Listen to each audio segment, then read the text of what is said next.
Good morning.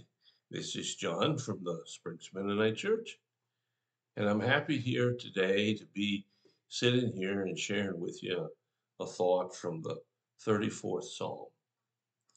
Now, before I read the verses, I want to ask you a question that's in the Psalm here, and then we'll talk about it. Do you want to live a life that is long and prosperous? Okay, is that what you want to do? I'm not asking, are you doing it? I'm asking, do you want to do it? And if you want to do it, and I laid out a path that was guaranteed for that to be the outcome, would you take it? Well, I can hear some of you saying, well, it depends on what it is. Well, no, don't worry about that. Don't worry about that at all.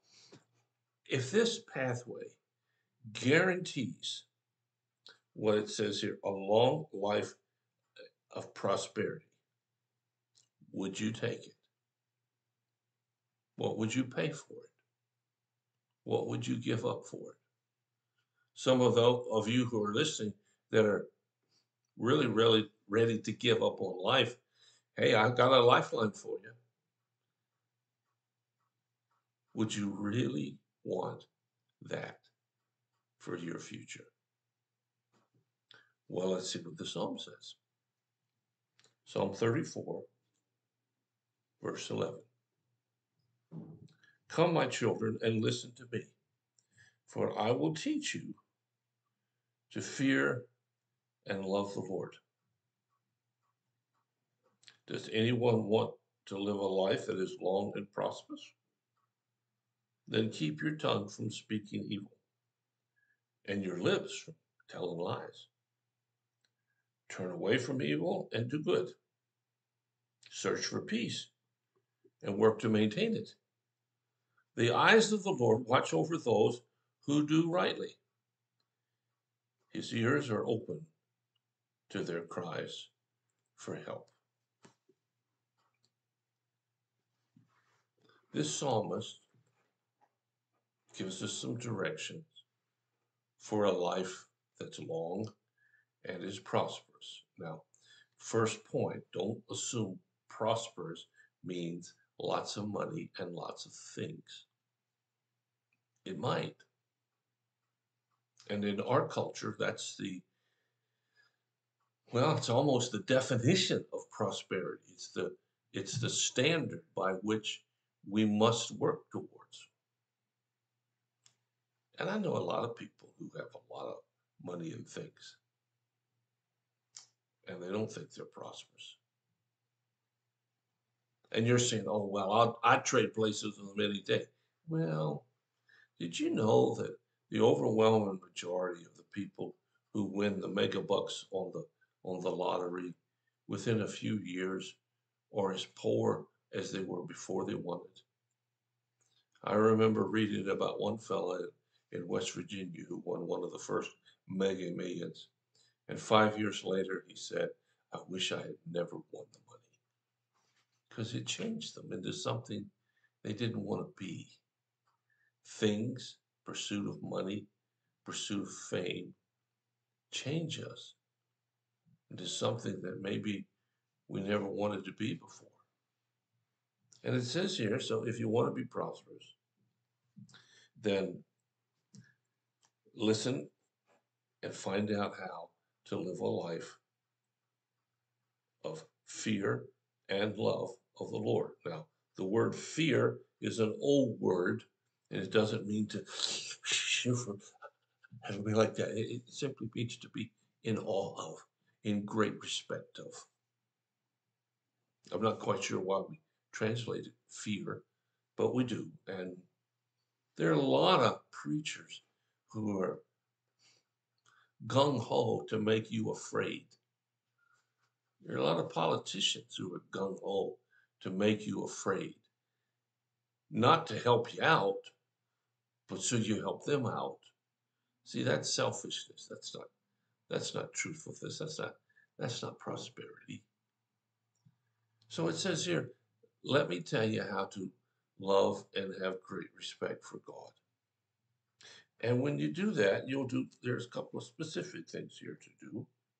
Keep your tongue from speaking evil and your lips from telling lies. Now, maybe you say, yeah, I don't do that. That's not me. And I hope it's not. But somehow just telling a good story about so and so down the road. Did you hear what happened the other night? That's not a uplifting song or story. Work on what you say all the time. And then turn away, it says, from evil and do good. Look at what you did yesterday. We'll shrink it down to just yesterday. What did you do yesterday? Did it build people up?